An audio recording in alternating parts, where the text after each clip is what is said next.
গ্রামে একটা রাখাল ছেলে বাস করত। সে প্রত্যেক দিন সেই গ্রামের মাঠে গরু চড়াতো এবং সেই গ্রামেই একদিন এক পণ্ডিত গ্রামটার পাশ দিয়ে হেঁটে যাচ্ছিল। সে চিন্তা করলো, সে যেহেতু মহাপণ্ডিত, তাই সে রাখাল ছেলেকে কিছু প্রশ্ন করবে, এটা সে মনে মনে ভাবছে এবং সে সেটাই করলো।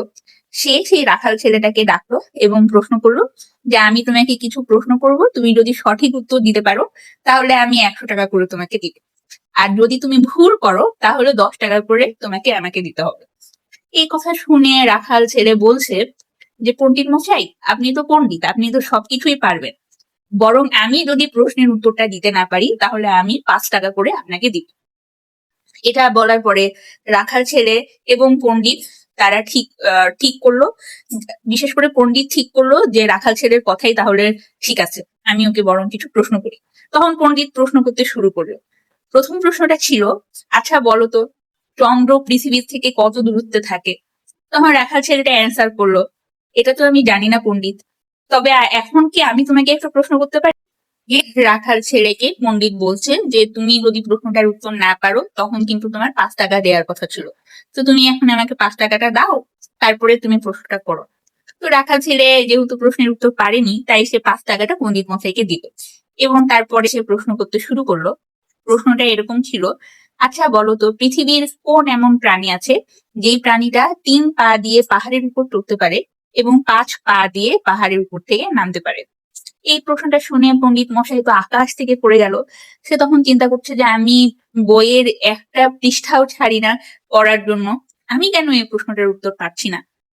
তখন সে রাখাল ছেলেটার কাছে এটা স্বীকার করলো যে সে এই প্রশ্নটার উত্তর জানে না। তখন রাখাল ছেলে তাকে বলল, আমাদের শুরুতে কথা হয়েছিল যে আমি যদি প্রশ্নের উত্তর না পারি তাহলে আমি তোমাকে 5 টাকা দিব, আর তুমি যদি প্রশ্নের উত্তর না পারো তাহলে তুমি আমাকে 100 টাকা দিবে। এটা তারা ডিল করেছিল। তো তখন সেই পণ্ডিত তাকে 100 টাকা দিয়ে রাখাল ছেলেকে বলল, ঠিক আছে তুমি এই টাকাটা নাও। তারপর সেই রাখাল ছেলে 100 টাকার নোটটা নিয়ে সে যা কাজ করছিল সেই কাজেই সে ফিরে যেতে চাচ্ছিল। যখন সে ফিরে যেতে চাচ্ছিল তখনই পণ্ডিত তাকে বললো, আচ্ছা তুমি তো প্রশ্নের উত্তরটা আমাকে দিলে না, এটা অ্যান্সারটা কি হবে?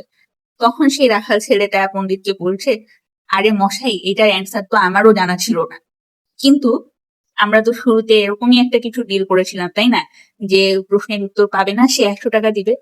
আমার পক্ষ থেকে আমি বলেছিলাম যে আমি 5 টাকা দিই।